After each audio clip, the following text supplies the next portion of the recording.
Hello and welcome to the Training Toolbox.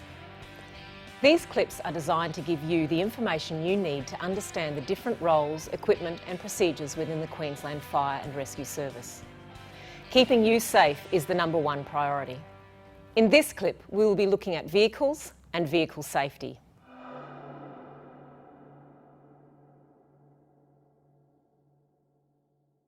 As a firefighter, you will be working with and around vehicles, such as during preparation of an incident response, incident response activities, training, vehicle inspection and cleaning and maintenance activities.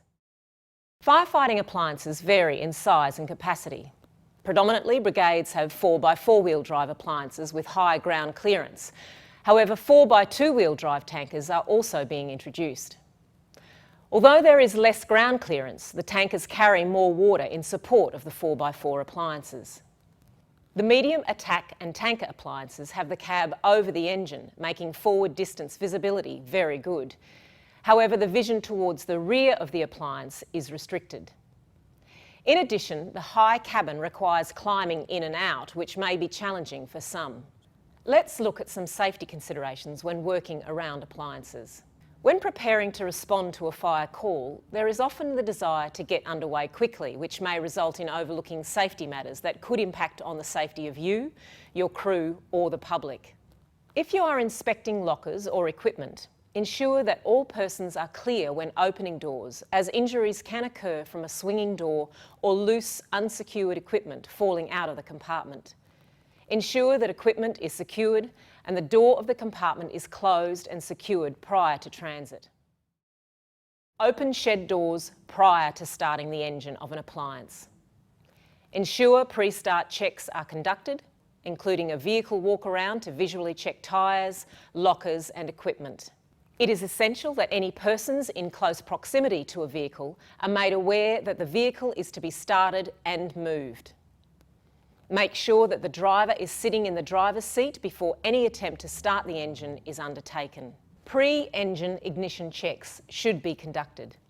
Refer to the manufacturer's vehicle handbook for instructions. Prior to moving the appliance, ensure that all personnel in the appliance are seated with their seatbelt secured and all other personnel are clear of the appliance. And if unsure, have a crew member check. Many injuries have occurred when firefighters are climbing in and out of appliances. Ensure you have 3 points of contact and are facing the vehicle when entering and exiting appliance cabins.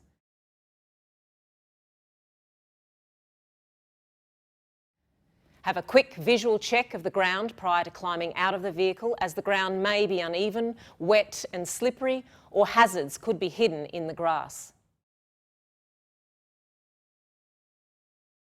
The driver of an appliance is responsible for the safe transportation of the vehicle, crews and equipment, as well as the public, by ensuring the following. Drive according to the conditions and obey all road rules. Respect other road users and do not assume that they will give way or move off the road when you are responding to an emergency using warning devices. Use a guide when reversing when you have one available. Slow down and turn off sirens when passing horses and livestock on roads and stock routes. Ensure the handbrake is properly applied and use chocks to support the stationary appliance if positioned on an incline. Follow all instructions given by your officer in charge. Firefighting appliances are designed and manufactured to the required standards. However, they do have components that can present a risk should you be unfamiliar with the operation of the appliance. For example, always wear your PPE, PPC when operating the pump and controls. Use ear protection when working in close proximity to the pump engine. Wear eye protection to shield from debris, water spray, from leaking connections and foam. Wear gloves for protection when connecting hose couplings and when using the Case 1 hose reel. When reeling in an electric Case 1 hose reel, have an offsider call down the distance to the branch. This may prevent your hand being caught between the branch and the rollers. Hose layout from the rear of the appliance should be tidy and illuminated at night to prevent slips, trips and falls. Brigades with dual cab appliances should practice operational positioning of crews for dismounting the appliance to prevent walking against the oncoming traffic to the rear of the appliance via the offside. A good practice is for all crews to walk in one direction counterclockwise to the rear of the appliance. Appliances should be checked and given the once-over, cleaned and equipment accounted for and secured after every activity. Please remember, when cleaning an appliance, be careful as truck washing liquid can create slippery surfaces. Take extreme caution if climbing onto the rear of the appliance and use the 3 points of contact. If cleaning high, hard to reach surfaces such as windows, use a device with an extendable handle so your feet are firmly on the ground. Avoid using the truck steps or the front bull bar to support you while you are cleaning. If you have to tilt the cab, follow the manufacturer's instructions. Ensure the doors are closed when tilting and people are clear when tilting and lowering the cabin.